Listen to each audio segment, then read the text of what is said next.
Procurador General de la Comisión Nacional de los Derechos Humanos. Luis, mucho gusto y bienvenido. Lino, muy buenos días. Un saludo muy afectuoso a los compañeros de la mesa y como siempre a tu auditorio por escucharnos en este momento. ¿Seguridad o inseguridad?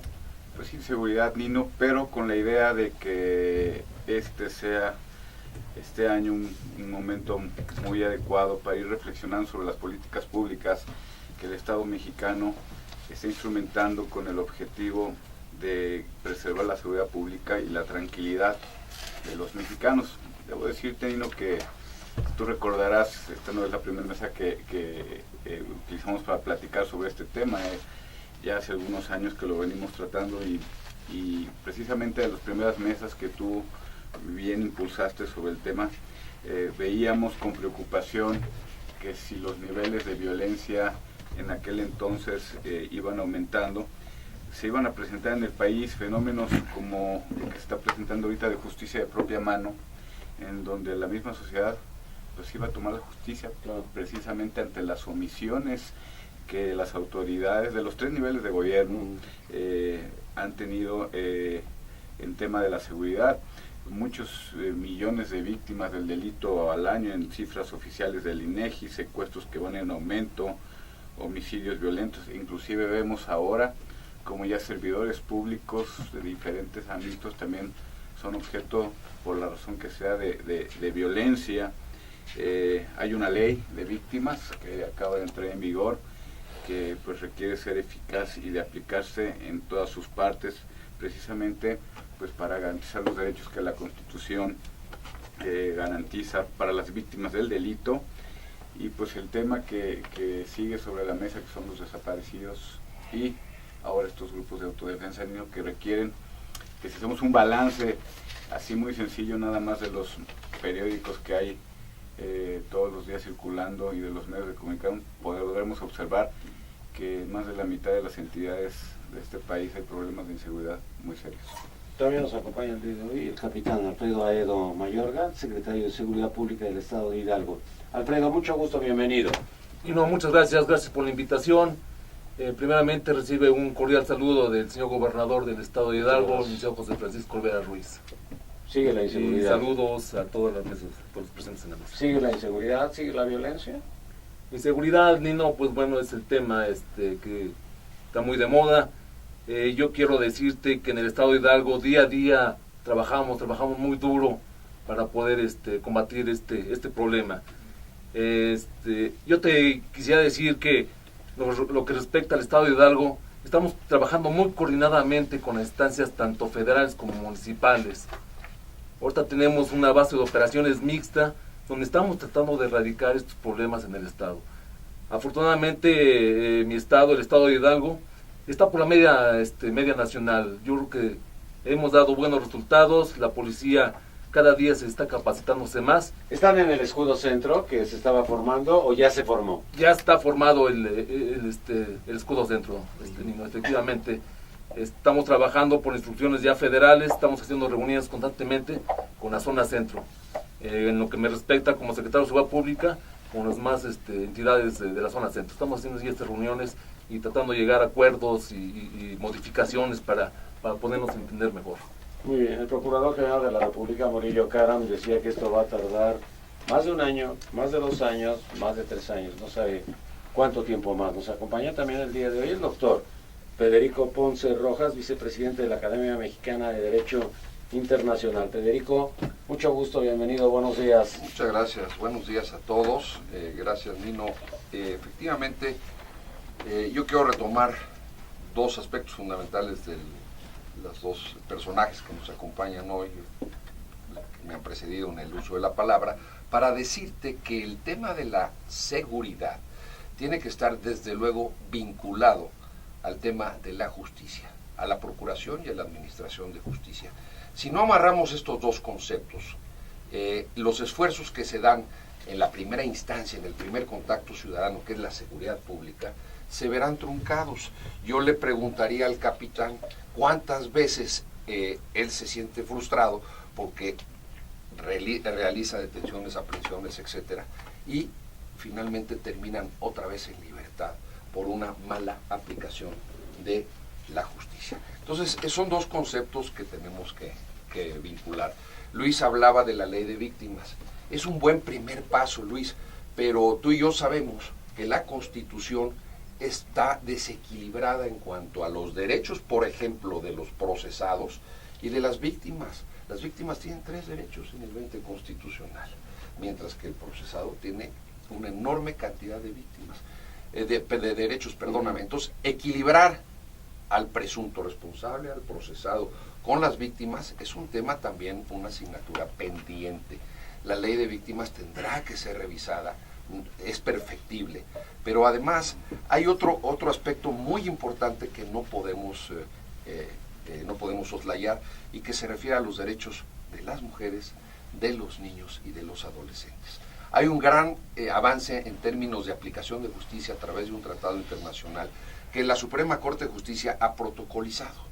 Y entonces ahí es donde muchas veces te enfrentas, Luis, a las decisiones judiciales que privilegian derechos procedimentales y no abonan por ejemplo, en este caso concreto, a los derechos del menor, que están privilegiados por estos protocolos y estos tratados internacionales que, como tú bien lo sabes, son derechos humanos del más alto nivel, según lo señala nuestra Constitución. Entonces, en conclusión, Nino, el tema de seguridad pública, ¿lo amarramos con la Procuración, Administración de Justicia o no avanza?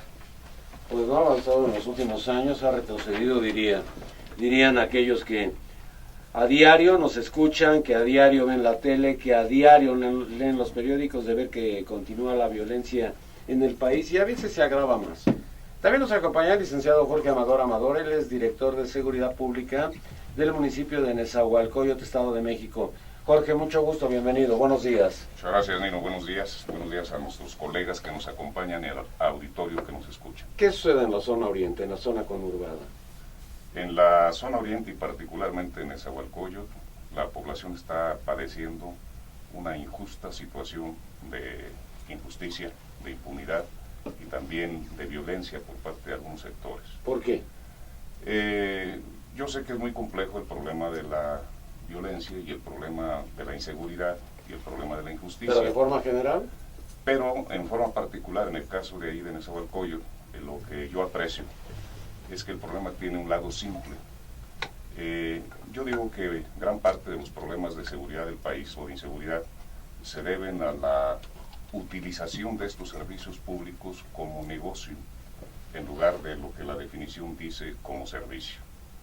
Es decir, cuando en una corporación policial llegue quien llegue a dirigirla, lo que está impuesto es la venta de los espacios y de las funciones, lo mismo que en las agencias del Ministerio Público, pues entonces la justicia se convierte en un juego y los esfuerzos de seguridad también en una simulación. ¿Se renta o se venden los espacios? Por supuesto, yo me refiero a una experiencia muy particular que yo tengo. La de Nezahualcóyotl.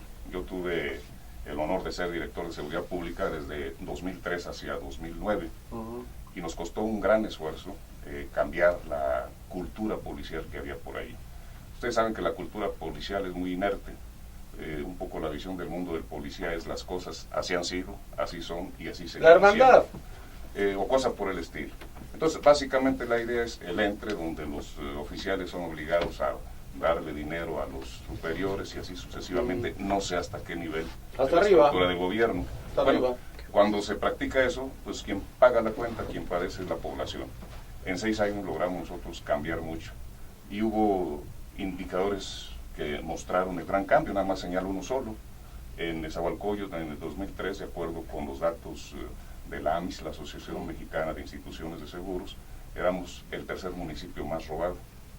En el 2009 nos convertimos en el 12º, es decir, progresamos bastante, más del 70% de disminución de la incidencia, nada más como ejemplo de un dato bien comprobado.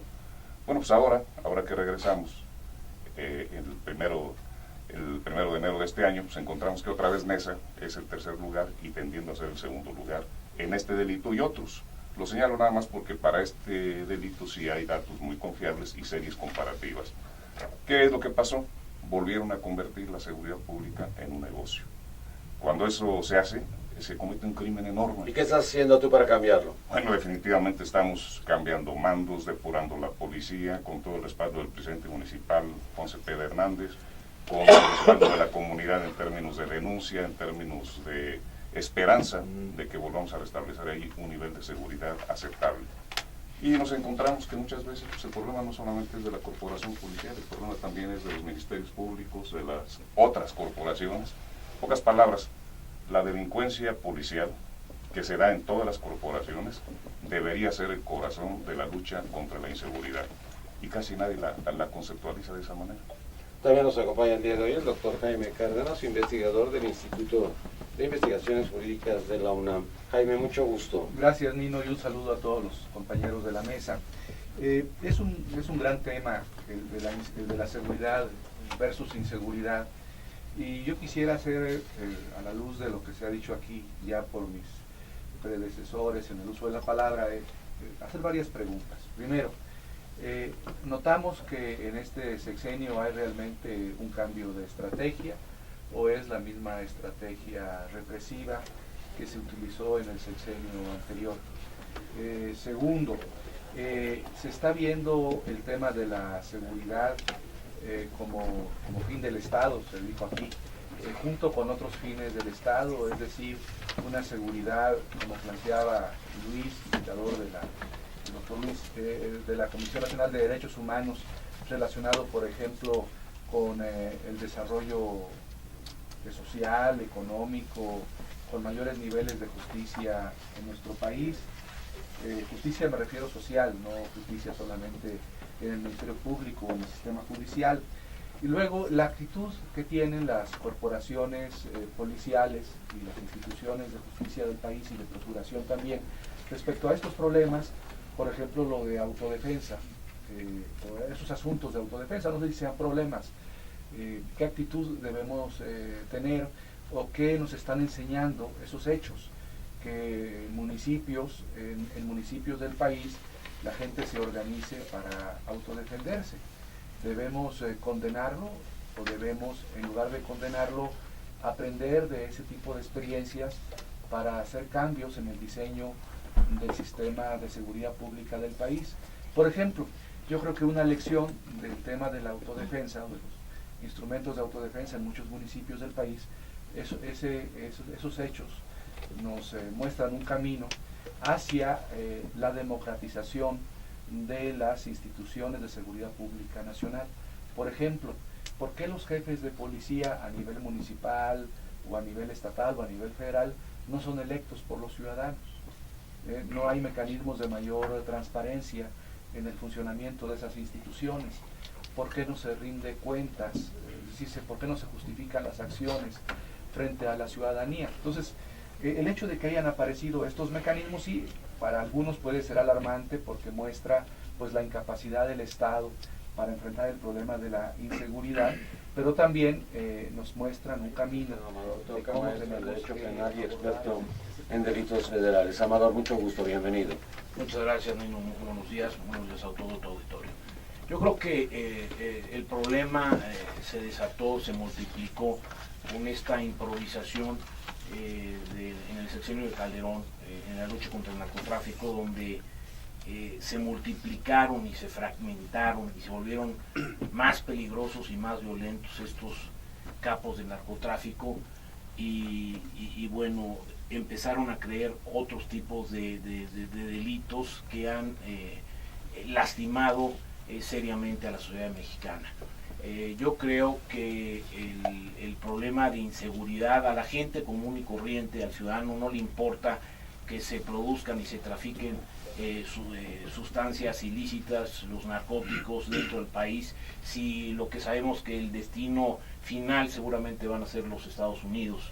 Al ciudadano común y corriente le preocupa la inseguridad en sus calles, le preocupa la inseguridad dentro y fuera de sus casas, le preocupan los homicidios, le preocupan las extorsiones, los derechos de piso, le preocupa todos estos flagelos donde se sienten indefensos, donde el Estado mexicano ha sido incapaz de responder y de proteger a la ciudadanía, y por eso se han creado y hemos visto últimamente la creación de estos grupos denominados de autodefensa, que operan fuera del marco de la ley y en la ilegalidad, y que son muy diferentes a las policías comunitarias, que esas habría que aprovecharlas y a lo mejor sumarlas en esta acción de seguridad en nuestro país, ¿no? Yo creo que fue un gran error. Ahorita habría que ver, hay que ver hacia adelante, hay que ver cuáles van a ser los puntos a seguir con este nuevo Consejo Nacional de Seguridad Pública que precisamente anunció el presidente Peña. También nos acompaña la diputada del PRD, licenciada Amalia García, presidenta de la Comisión de Asuntos Migratorios en la Cámara de Diputados. Amalia, bienvenida, mucho gusto, buenos días. Gracias, buenos días, Nino. Inseguridad. Bueno, la inseguridad yo creo que es el flagelo más grande que puede vivir una persona, porque la seguridad y la tranquilidad es un bien fundamental que debería garantizarse. Y hoy, lamentablemente, en nuestro país, mientras durante años decíamos con preocupación que no queríamos que se colombianizara, ahora en Colombia dicen no quieren que se mexicanice. Así dicen, es cierto. Lo decía un poco como diciendo no nos satanicen el embajador de Colombia hace ya algún tiempo. Aquí lo dijo, en nuestro país. Así es, señalando que es un reto de las naciones y de los estados nacionales el garantizar la seguridad, pero también tiene que haber una gran coordinación internacional. Sin embargo, haciéndonos cargo de lo que sucede en México, es indudable que se requiere ver de manera integral el fenómeno para poder atenderlo, desde las causas que lo generan hasta cómo enfrentar la inseguridad y luego cómo garantizar que no haya impunidad. Yo, por mi parte, diría que hoy, en este momento, específicamente como presidenta de la Comisión de Asuntos Migratorios, me preocupa enormemente cómo a los migrantes, que son trabajadores, en muchos casos indocumentados, pero que están en una máxima vulnerabilidad, son víctimas de la delincuencia. Y yo diría que lamentablemente en muchos casos no solamente de la delincuencia, sino que también hay autoridades que están coludidas. Y si vemos las dos fronteras, la frontera norte y la frontera sur, lo que encontramos es un grado de vulnerabilidad, un grado de riesgo extremo, de verdad muy grande, y tenemos que hacernos cargo de que quien esté en nuestro territorio debería garantizársele su seguridad y todos sus derechos. No es así. Ahí están los datos. Apenas el viernes, que fue un Internacional de la Mujer, sobre mujeres y migración, un dato que resulta verdaderamente insoportable. De cada 10 mujeres y niñas que cruzan por el país, 6 sufren violencia sexual y son víctimas del acoso de la delincuencia organizada y también de muchas autoridades. Entonces, ¿cuál es el reto que se tiene? Garantizar seguridad. El reto sin duda es formidable porque se tienen que atender múltiples aspectos, pero tenemos que empezar en algún lado. Y yo pondría el acento sobre todo en la atención a los jóvenes. Si tenemos una generación de entre 12 y 20 años que estuviera atendida, que se les dieran becas, que se les garantizara su presente y su futuro, estaríamos salvando una generación en el futuro inmediato. En la Cámara de Diputados yo he planteado que debíamos darles becas universalmente a todos los niños y jóvenes de entre 12 y 20 años. Becas por ¿qué causa? No porque saquen 10, sino por asistencia a clases. Si cada mes se verifica quien asiste a clases se le da su beca, si se les generan entusiasmo, oportunidades y alternativas, estaremos salvando la parte de donde la delincuencia organizada se nutre, que son fundamentalmente los jóvenes, y es el mayor riesgo que tenemos en el país, la inseguridad, pero perder a generaciones completas. Yo he hecho muchos programas, pero muchos programas de inseguridad. Me da la impresión que estamos sobrediagnosticados, porque año con año se dice exactamente más de lo mismo. Ahora sí vamos a poner los puntos sobre las sillas, vamos a poner el acento, ya sabemos cuáles son las causas. Al siguiente año, bueno, estamos viendo cuáles son las causas, porque se han modificado las causas. Pareciera como que estamos nadando, pues no sé, en un mar de problemas, en un mar de dificultades y nunca salimos avante en esta situación de la inseguridad. ¿Qué nos falta para enfrentar a la inseguridad directamente y saber exactamente qué es lo que está sucediendo? Bueno, lo que tú dices, Nino, es cierto.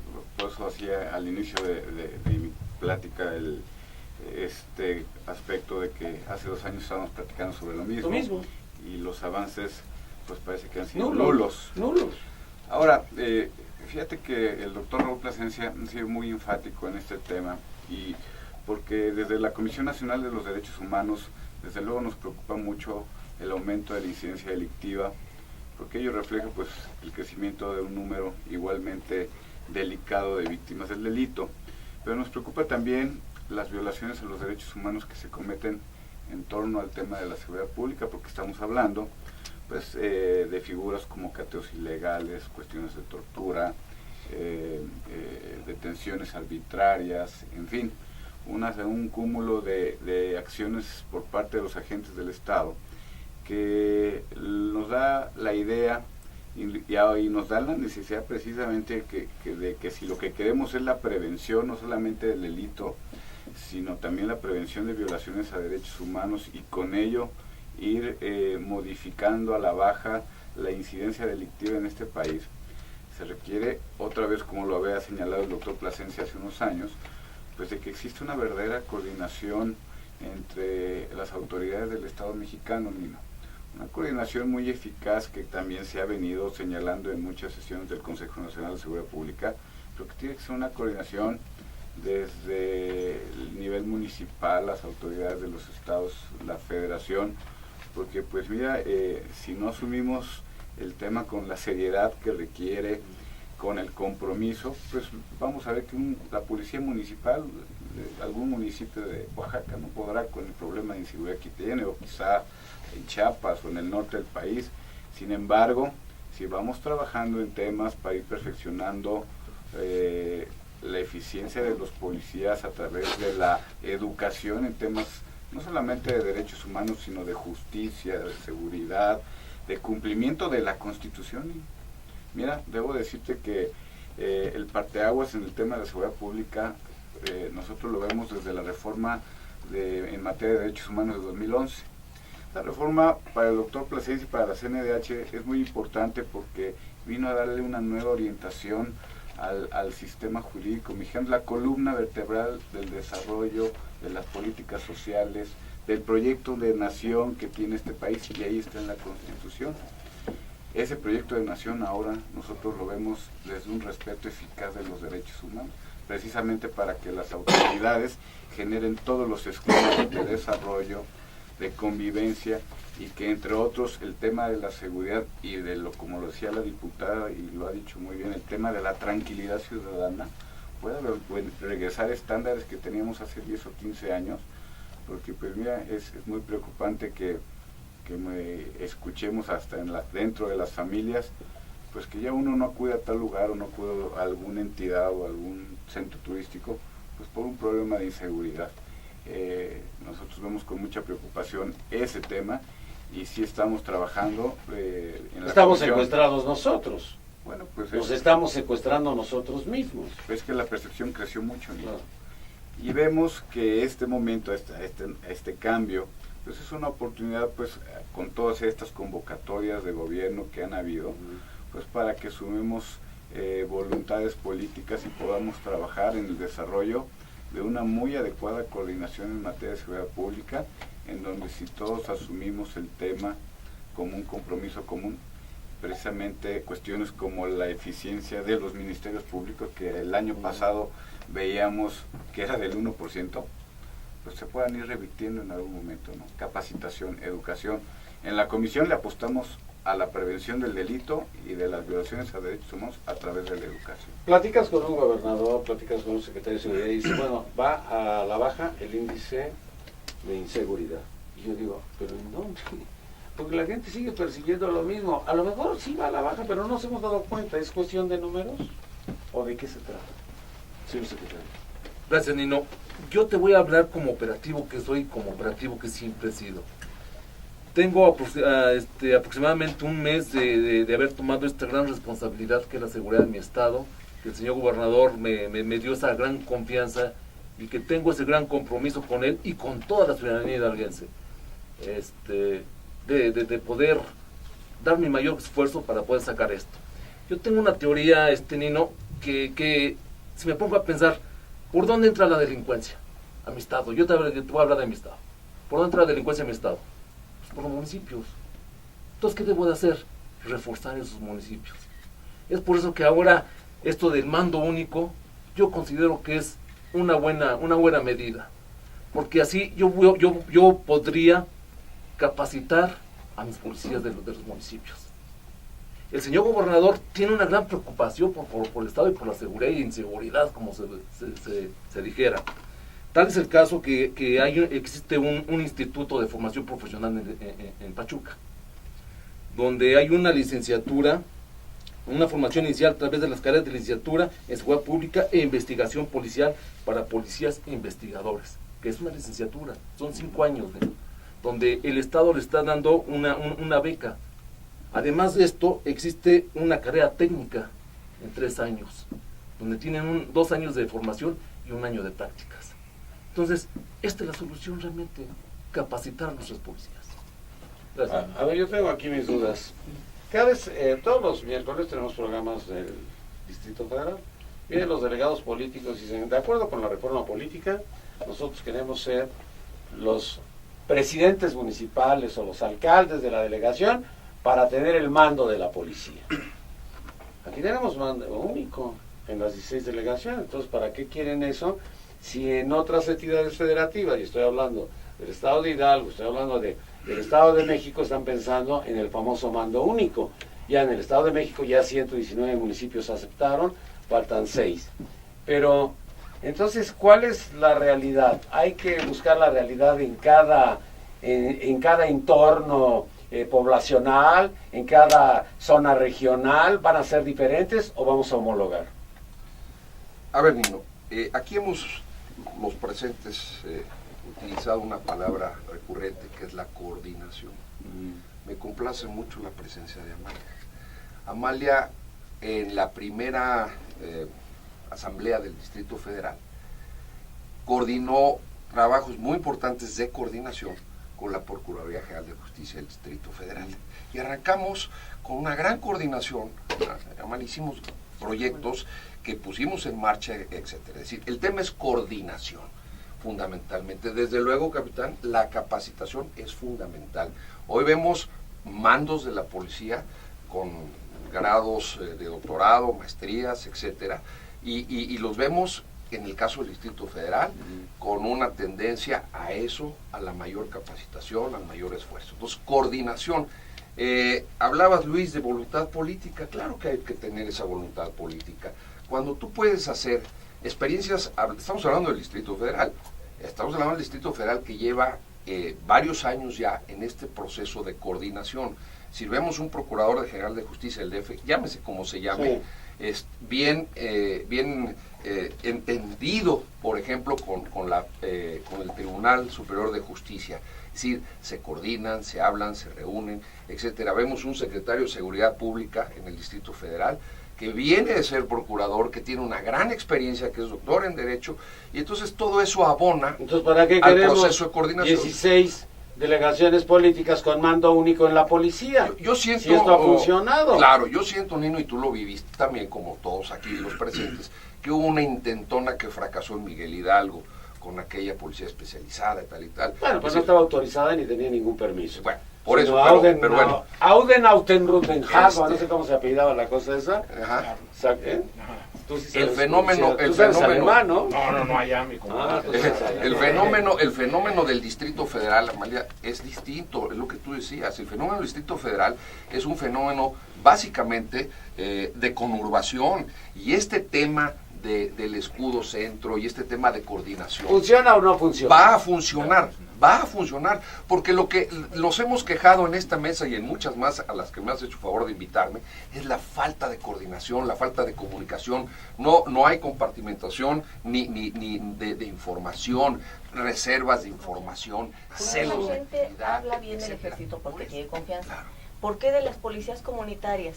Porque lo que quiere es confianza, porque se deben a la Los gente. ve. ¿Por qué en el DF, si hacemos una encuesta, hay confianza hacia la policía? Porque hay resultados. Yo creo que el reto es garantizar confianza con resultados, por supuesto, regresando al ejército a su función, pero garantizando confianza entonces en otro cuerpo. Y sí creo firmemente en que la policía debe tener mando único, estado por estado. Nezahualcóyotl, ¿por qué no está del mando único? Precisamente por las razones que aquí se han mencionado. Hablaba mi tocayo Amador de que padecimos durante 6 años una gran improvisación, y una improvisación fruto de una rotunda equivocación. Es decir, el centro de la inseguridad es el crimen organizado, hay que hacerle una guerra al crimen organizado. Cuando la inseguridad es fruto de la delincuencia común, caramba, la que sufren millones y millones todos los días, los pasajeros en el transporte, claro, los transeúntes en la calle, etcétera, etcétera, es masivamente por la delincuencia común. Entonces es una estrategia rotundamente equivocada. ¿Cuál es la nueva estrategia? Mando único. Por favor, esa es una segunda improvisación terriblemente peligrosa. Simple y sencillamente porque parte del mismo supuesto equivocado del anterior gobierno de que es la delincuencia organizada el centro de la inseguridad. Y porque la solución a los problemas de inseguridad sí es la coordinación, como decía Ponce, incluso como lo decía el capitán Aedo, es que la coordinación se da entre iguales. La subordinación no es coordinación. El mando único está planteando la subordinación, y la subordinación es un error rotundo, es antidemocrático. Lo que los municipios tienen en el 115 de la Constitución es la facultad y la obligación de responderle a la comunidad. Es la comunidad la que le exige, es la comunidad la que puede conocer y reconocer a los elementos policiales por sus resultados, por su conducta, etcétera. Y cuando se impone un mando único, y digo se impone y se subordina, se está hablando de la vieja tesis de los niveles de gobierno. El federal es el de arriba, luego el local y luego el municipal. Entonces, yo con este convenio lo subordino a todos ustedes. ¿Eso qué resultado va a dar? Terrible. Lo decimos por experiencia en Nezahualcóyotl.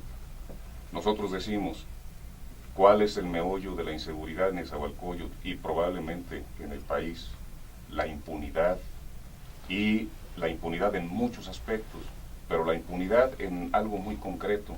Se ha incrustado la delincuencia policial en todas las corporaciones, y para eso, para combatir ese fenómeno, se necesita voluntad política, y el primer paso es reconocerlo. La federal debería reconocer que tiene delincuentes federales vestidos de uniformados como federales, y lo mismo las estatales, y lo mismo las municipales, y lo mismo las policías de investigación, o como se llamen, las ministeriales. Nino, un ejemplo: el viernes pasado, ahí por Zaragoza se roban un tráiler cargado de cobre. La policía del Distrito Federal se da cuenta, los persigue, entran ahí por Amador Salazar a Nezahualcóyotl, le avisan a la policía municipal, los interceptamos, entre DF y municipal detenemos al tráiler. ¿Saben quién eran los rateros? Bueno, eran 2 policías ministeriales, un ex policía ministerial y un número X de madrinas. Eso no es noticia. No, o sea, el que digamos que eso no es noticia es lo malo, porque eso debería ser la gran preocupación, y habría que elaborar políticas públicas para combatir eso en todo el país. Y para eso una fuerza muy importante es la fuerza de las presidencias municipales, del cabildo, de la comunidad municipal. Es reconstruir la institucionalidad de seguridad de esa manera. Debería ser ya no una improvisación, sino una estrategia nacional de Estado para combatir los problemas fundamentales. Por eso, en Nezahualcóyotl dice: coordinación sí, subordinación no. ¿Los militares te comparten información? Totalmente. ¿La Armada te comparte información? Nosotros, ¿contesta sí o no? Sí, por supuesto ¿También? que sí, sí. Porque los policías siempre se han venido a quejar de que la Armada nunca les comparte la información, porque les tiene desconfianza. Es que nosotros... No a ti. Sí. Estoy hablando de municipios. Te contesto, la confianza se cultiva. O sea, ¿cómo se gana la confianza? Por su comportamiento. Si ven una policía que cuando suceden hechos como el que te narré, que dices eso sucede todos los días, nos comportamos bien, nos ganamos la confianza. Nos ganamos la confianza de la gente y de las otras autoridades. La coordinación entre Nezahualcóyotl y el Distrito Federal es estupenda. ¿Por qué? Bueno, pues se la gana uno sobre la base del comportamiento. Y debo decirte algo más. En este caso, en particular, la Procuraduría General de Justicia del Estado de México se portó muy bien, porque se movieron cielo, mar y tierra para salvar, para darles impunidad a estos elementos, que eso también sucede todos los días, y en este caso no sucedió. Nos podemos coordinar con la Procuraduría del Estado, con la Secretaría de Seguridad Ciudadana, ¿por qué no? Entonces, la coordinación respeta la dignidad de las instancias, son órdenes de gobierno, no son niveles de gobierno. En el municipio, en el territorio municipal, el municipio es una autoridad digna que debe ser respetada, no subordinada. Pregunta muy breve. Pregunta muy breve. Sí, a ver, hacer una no, pregunta breve. más bien una ratificación. Ratificación, porque Sí. seguimos. A ver, rápido. Amalia, ¿te acuerdas cuando vimos los proyectos de Policía Nacional y de Policía Federal? Simplemente en la semántica, el federal siempre está enfrentado con el estatal o con el municipal. La nacional somos todos. Simplemente un concepto de semántica. Y vuelvo a insistir, todos estos esfuerzos de ustedes tienen que ser ratificados por un poder judicial para combatir realmente la impunidad. Ese amarre, esa coordinación entre autoridades de seguridad pública y procuración y administración de justicia es inevitable. Hay un buen ejemplo, es el Distrito Federal.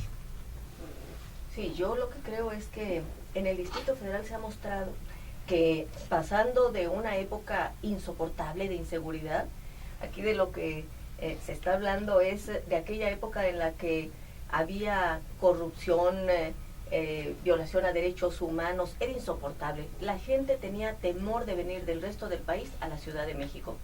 Y ha sido un proceso paulatino de reforma. Es coordinación única, sí. También es capacitación. También ha sido profesionalización. Han sido cosas que realmente resultan relevantes y que ya convierten a la Ciudad de México en una especie de modelo que ojalá que se fortalezca y que dure, porque el embate de la delincuencia es brutal y es todos los días. Y como dicen, están tocando las puertas de la Ciudad de México. Pero aquí se ha logrado profesionalizar, modernizar, sin violentar derechos humanos, la seguridad.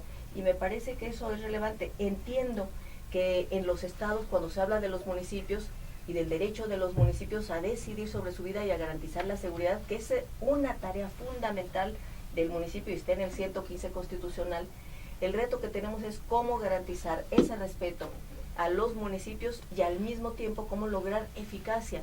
Yo creo que aquí hay que respaldar a las policías municipales. Si hay coordinación y hay respaldo, sería esencial, porque las policías municipales también sufren un embate. Ahí está la frase esa terrible, plata o plomo, y en muchas ocasiones los policías municipales se sienten acosados y se les dobla. ¿Qué hacer? Respaldarlos en esa coordinación, darles fuerza, y ya sea mando único como una visión de coordinación con colaboración entre los distintos órdenes de gobierno, los 3 órdenes de gobierno, y también con los distintos poderes, pero lo que requerimos es eficacia, y yo creo que aquí efectivamente tenemos que plantearnos el diseño de una nueva estrategia. Es la oportunidad ahora, empieza un nuevo gobierno, está la situación a tal grado ya insoportable que es el momento de repensar la seguridad. Yo creo que estamos en un momento crucial. Sí, dentro de 6 años vamos a estar en la misma mesa, sí, hablando de lo mismo, Nino. Te voy a decir por qué. ¿Por qué? Porque no queremos atender el asunto desde un punto de vista integral, holístico. Por ejemplo, mando único. Yo sé que puede tener eso ventajas, pero atiendo lo que dice muy bien el secretario de Seguridad de Nezahualcóyotl.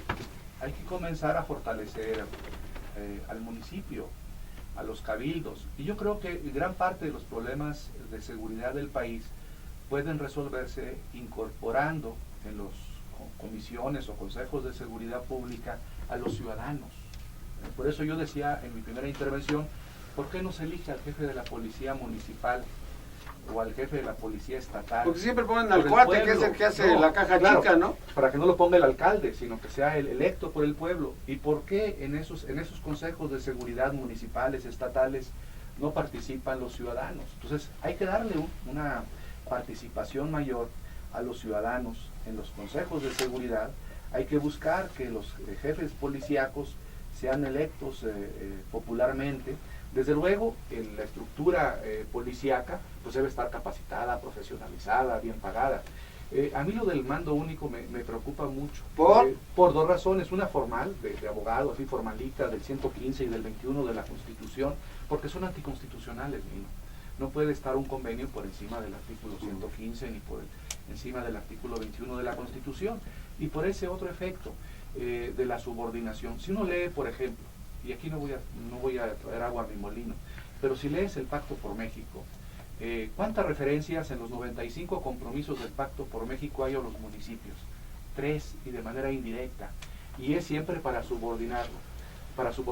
Toda la visión del Pacto por México, la visión del actual gobierno, es una visión centralista. Desde arriba vamos a solucionar los problemas. Y todas las instituciones que están proponiendo en todos los ámbitos del poder público son con esa visión centralista, de arriba hacia abajo, cuando lo que tendríamos que hacer es fortalecer al Estado, reconstruir al Estado, al sistema democrático, de abajo hacia arriba, a partir de la vida municipal.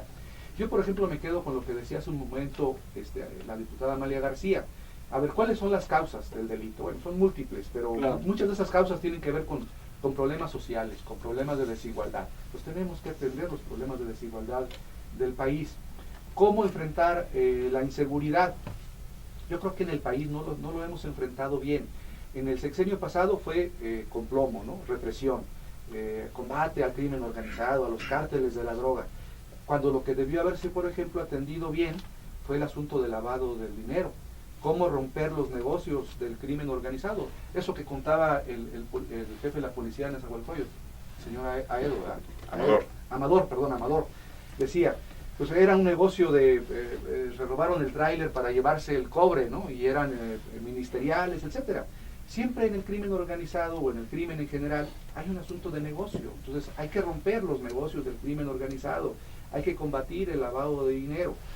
¿Cómo logramos enfrentar el problema de la impunidad? Sí, desde luego, rediseñando las instituciones, más rendición de cuentas, más transparencia, más participación ciudadana. En pocas palabras, Nino, lo que necesitamos en México es que lo que no tenemos. Necesitamos construir un Estado de Derecho. En México no tenemos Estado de Derecho, hay que construirlo, Nino. A mí me aterroriza la impunidad. Si me asaltan, ¿para qué voy a la agencia del Ministerio Público? ¿Para que me asalten otra vez?